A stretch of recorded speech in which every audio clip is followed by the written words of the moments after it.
자, 오늘 명사 초청 특강 김성일 회계사님을 모시고 최종 1주택 관련 사례 정리 그리고 최근 기준이 상향된 고가주택 12억 여기에 대한 내용까지 장특공까지 살펴보도록 하겠습니다. 서울대학교 졸업을 하셨고요. 전에 3일 회계법인에서 근무를 하셨습니다. 여러분들 아시겠지만 우리 국내 회계법인 중에서 3일이 가장 크죠. 네. 좀 본인 말씀으로 말하기 좀 그러시겠지만 네. 최종 1주택의 의미, 네. 왜 이런 내용이 법에 들어왔느냐, 뭐 이런 것들을 이제 조금 살펴보면 관련 규정이 여기 있습니다. 이제 소득세법 시행령에 나와 있는 것이고, 네.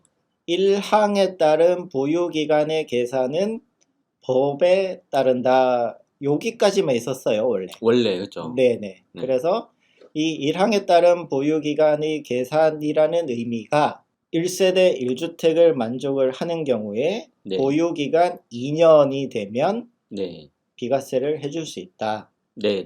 요 의미거든요. 네. 그리고 우리 일시적 2주택을 판단을 할 때 일시적 2주택의 조건에 해당하면 네.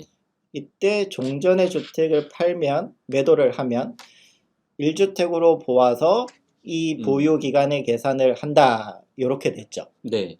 그런데 18년, 19년 법 개정으로 여기 이제 단서조항이 생겼어요. 네. 2주택 이상을 보유한 1세대가 네. 1주택 외의 주택을 모두 처분한 경우에는 비과세 판단할 때 보유기간의 계산을 1주택을 보유하게 된 날부터 계산한다. 네. 이렇게 읽으셔야 돼요. 일단 처음에. 맞아요. 검정색만 먼저 봐야 돼. 네, 검정색을 먼저 보고요.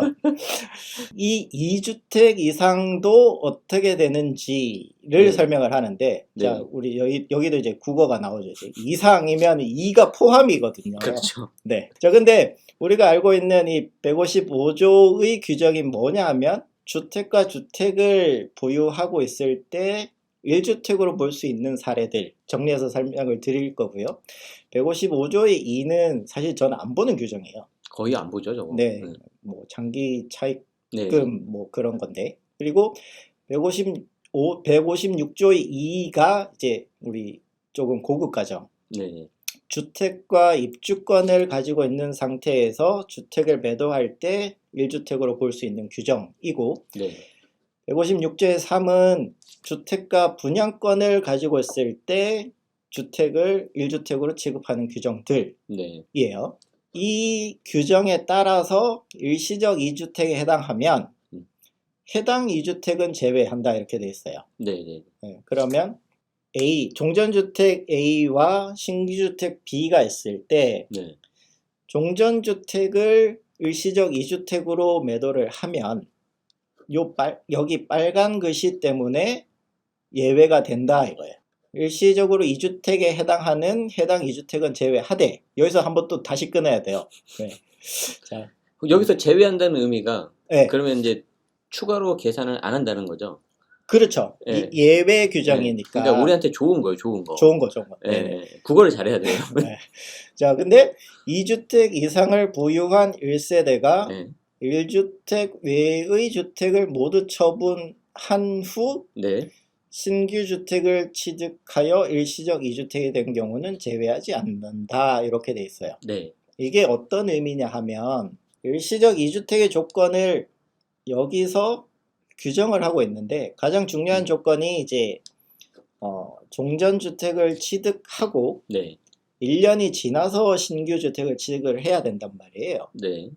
자, 근데 그 1년 이내에 취득하면 일시적 2주택이 적용이 안 된다는 규정을 모르고 급해서 이제 두 번째 주택을 산 거예요. 그렇죠. 그러면 두 번째 주택을 매도를 하는 경우가 생길 수 있죠. 종전주택 A가 있는 상태에서 신규주택 B를 매수를 했는데, 이 B를 팔고 다시 C를 새로 사서 일시적 2주택이 되는 경우란 말이죠. 이때는 제외하지 않는다가 적용이 되는 거고, 이 제외하지 않는다가 적용이 되면은 보유기간을 새로 계산한다 이렇게 돼요. 어려워. 어려워. 자, 따라오셔야 되는데 여기는 이제 따라오셔야지 뒤에 이제 사례. 여기 파란 글씨는 약간 좀 너무한 것 같기는 해요. 네. 네, 원래는 처음에 개정이 됐을 때는 이제 처분 네네네. 한 후 신규 주택을 취득하는 경우 이렇게 갔는데 여기 파란 글씨가 이제 새로 들어온 거죠. 네네. 원래는 이제 양도였던 것 같아요. 저도 이제 예전 이야기인데 여기 처분의 의미가 법적으로 양도, 증여, 그리고 용도 변경을 포함을 하는 거죠. 그렇죠. 작년 뉴스 이런 거 찾아보시면 네. 처분을 하면은 최종 1주택이 적용이 된다. 이렇게 해서 눈치 빠른 사람들 그리고 세법을 네네. 조금 보시던 분들은 네. 증여를 해버린 거예요. 맞아요. 네. 그러면 법은 우리가 이제 열거주의라고 하는데 법에 정해져 있어야지 그 규정을 적용을 할 수 있거든요. 비과세 규정도 그렇고 중과세 규정도 그렇고. 이제 양도라고 되어 있으니까 증여는 여기서 이제 제외가 돼 버렸던 거죠. 그렇죠. 네. 이제 정부에서 보기에 우리의 원래 의도는 이런 거 다 포함이었는데 빠져 있네. 이래서 이제 증여를 넣었던 거고요. 용도 변경은 이제 항상 오피스텔, 주거형 오피스텔. 그렇죠. 네, 이거 상담 많이들 오시는데 주거형 오피스텔 특별 분양 뭐 이렇게 해서 분양이 나오는 거죠. 그러면 이제 상담 오시는 분들이 이제 주거형 오피스텔을 난 주택수에서 빼고 싶다. 그러는데 양도세에서는 우리 이제 실질 규정을 보기 때문에 주거형 오피스텔이면은 이제 양도세 판단 그렇죠. 할 때는 거의 이제 그냥 주택이라고 보시면 돼요. 네, 그렇죠. 들어간다고 봐야죠. 네네. 주거형 오피스텔인데도 이제 중과세 이런 이슈들 때문에 내가 이 오피스텔을 사무용으로 쓰겠다. 네. 그러면 용도 변경을 통해서 진행을 하는 거고 이 용도 변경도 이제 여기 처분의 의미에 포함이 되는 거죠. 네.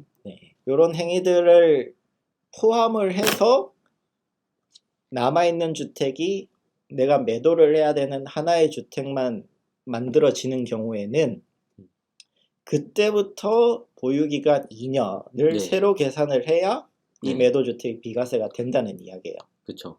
일시적 2주택의 조건만 만족을 하는 경우라면 일시적 2주택의 조건을 적용을 하면 되는데 이 최종 1주택은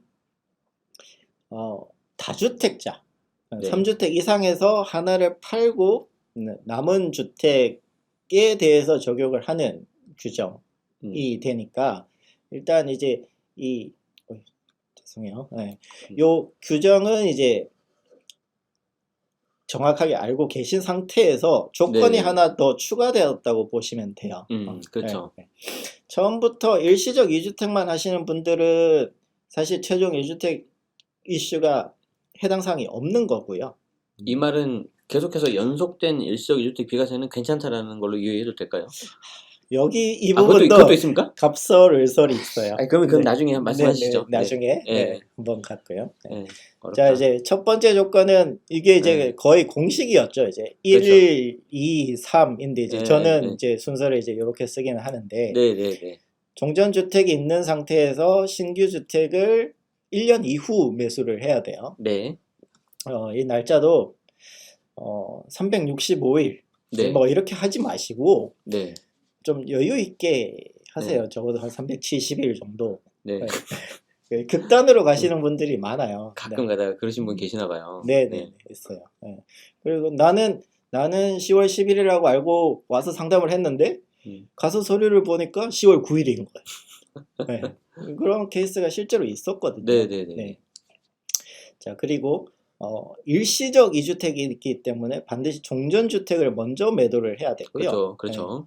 그 신규 주택을 취득하고 중복기한이라고 해요. 저는 중복기한이 이제 3년 이내 매도였는데 18년 9.13 때문에 2년으로 줄어들었고 19년 12월 16일 내는 1년 이내 매도, 1년 이내 전입까지 해야 된다. 13일, 16일인데 이제 하루 뒤로 썼어요. 그리고 보유기간 2년 충족, 거주기간 2년. 조정 대상 지역의 주택임에 이제 거주까지 만족을 하셔야 된다. 여기를 반영을 이 기준을 가지고 있는 상태에서 이 최종 1주택의 보유기간 계산이 하나 더 엎어진 거예요. 그렇죠. 네, 이렇게 보셔야 되고, 네. 이제 사전 설명을 했고 이제 케이스별로 보겠습니다. 네. 이거보다가 더 많은 케이스가 있을 수도 있지만 사실 여기 정도 네. 정리가 되면 네. 응용을 할 수 있다라고 이제 네. 정리를 했는데 응용이 잘 안 되실 거예요. 왜냐하면 이게 법 규정을 보고 적용하는 그 네. 읽어내는 부분이 이제 우리 네. 일반 아마추어, 일반 이제 납세자분들은 이제 익숙하지 않으시니까. 어렵죠. 네네. 네, 자, 하나씩 보겠습니다. 네, 케이스 1번입니다. 네네. 자, 이거는 이건 사실 뭐라 할 거는 아니고, 네. 그냥 당연한 건데 네. 예규로 나왔어요. 네. 21년 1월 1일 기준 1주택자예요. 네. 1주택자는 다주택이 아니잖아요. 그렇죠. 다주택은 2 그렇죠. 이상이라고 네. 했으니까. 네. 그래서 18년 3월에 취득하고 A주택 18년 3월 취득했는데 20년 3월에 매도를 했죠. 네. B를 매도를 해서 21년 1월 1일 기준으로 A주택만 가지고 있는 사람의 네. 비과세 판단을 하는 보유기간 계산 언제 하냐 하면 이제 우리가 최초 취득일이라 해요. 네. 그러면 18년 3월부터 보유기간 계산을 한다 이거죠. 네네. 네. 그러면 21년이 지났을 때는 이미 보유기간 2년을 만족을 했으니 네. 비과세가 가능하다라는 결론에 이르는 거죠. 아, 그러니까 지금 현재 A, B 두 개가 있는 거죠? 지금 20년 2월까지는 2주택이었다가 그렇죠. 3월에 매도를 하고 네네네. 21년 1월 1일 기준으로는 1주택. 1주택이니까 그렇죠. 네네네. 그 재계산 보유기간 갱신 규정의 적용 대상 자체가 아니라는 이야기. 그렇죠. 너는 괜찮다라는 거죠. 네. 괜찮다. 네. 이거는 법에서 당연히 되는 거였는데 그렇죠. 사실 요 해석 사례가 안 나와도 되는 거였는데 네네네. 너무 많은 분들이 질문을 하셨던 것 같아요. 혹시라도 이제 20년 돼야 되냐? 네네. 20년 중에 매도를 했다는 이유로. 네네네. 자, 그리고 제가 설명드리는 오늘 이 사례들은 네. 여기 나와 있는 화면에 A주택, B주택만 해당을 하는 거예요. 아, 그렇죠. 네. 다른 임대 등록된 주택이 있다든지 네네. 주거용 오피스텔이 있다든지라고 하면은 전혀 다른 사례가 되기 때문에 네네네. 따로 보셔야 됩니다. 네, 그러니까 딱 지금 나와 있는 케이스에 맞다고 보시지 또 이걸 가지고 여러분들이 막 유추 해석을 응용하시면, 하거나 확장 해석하거나 막 상상의 나래를 펼치거든요. 네네. 난 되는구나 막 이렇게 네네. 좀 조심하시라는 겁니다. 네. 자, 그리고 두 번째. 다음 케이스 보겠습니다. 자, 여기는 21년 1월 1일 기준 1주택자. 네. 여기 보시면 A와 B 20년 12월 30일 기준으로는 A만 있었죠. 네. 왜냐하면 9년에 사서 20년에 매도를 했기 때문에 1주택자가 21년 이후 일시적 2주택이 되는 경우에요. 아, 네네. 그래서 이게 이 사례에 해당하는 경우에 비과세 판단 기준일은 어떻게 되느냐? 그러면 질문이 최종 1주택이 된 날부터냐, 최초 취득일부터냐 이렇게 되는데 이 해석이 이제 되게 늦게 나왔어요. 11월 15일이면은 굉장히 최근에 나온 거네요. 최종 1주택 사례가 정리가 되고 나온 거죠. 네네네. 여기서 이제 일시적 2주택은 예외라고 했는데 이 20년에 이거를 매도했던 이 부분이 이제 어떤 영향을 미치느냐에 대해서 이제 해석을 내준 거고 결론은 최초 취득일부터 계산을 한다. 최초 취득일부터. 저희들 이제 실무를 하는 사람 입장에서는 비과세 판단하고 장기보유공제 판단을 하고 이제 별개라는 그 실무적 적용을 알기 때문에 이게 따로 보는데 우리 일반 납세자분들 입장에서는 좀 헷갈릴 수 있죠. 이게 같은 거 아니냐. 그리고 그래서 이제 불안하니까. 요즘 하도 막 바뀌니까 네, 맞습니다. 불안해서 좀 그러신 것 같아요. 네, 아주 막 이제 좀 말이 그런데 네. 아니 그 상황이 그래요. 상황이 이게 뭐 네, 맞습니다. 그렇기 때문에 그렇게 네. 생각하시는 게 좀 약간 좀 많이들 그러시는 것 같아요. 네. 일단은 두 개가 다른 거니까 염려 없고, 이제 또 왜 그 말씀을 하시냐면은 이제 뒤에 제가 끝나고 여쭤보려고 그랬는데 마침 말씀하셨으니까 네. 이게 원래 비과세 이제 말씀하시겠지만 이제 9억에서 12억 상향 조정을 했잖아요. 네네. 근데 그때 같이 딸려 있는 식구들이 있었잖아요. 네네. 양도차익에 따라서 장특공 차별하겠다. 네네.